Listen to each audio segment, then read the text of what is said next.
मी सौ नीता प्रकाश चिकारे.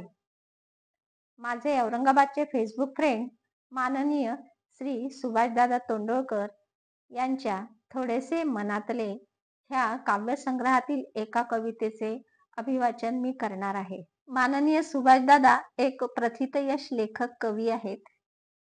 दादांनी विपुल लेखन केलं आहे.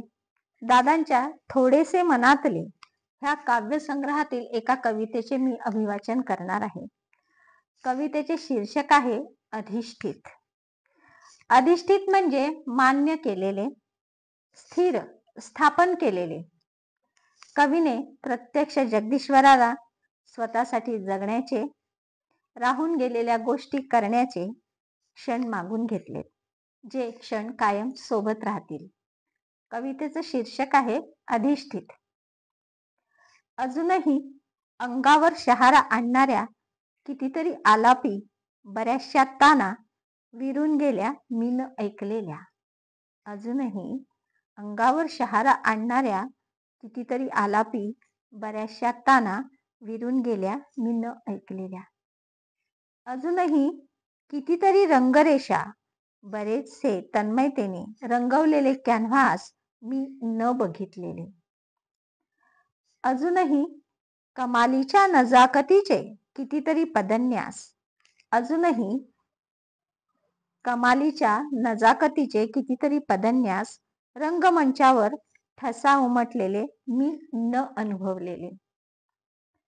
अजूनही कितीतरी वाद्यांचे जीव वेडावून टाकणारे, मनाचे पिसारा करणारे निनाद कानावर न आलेले.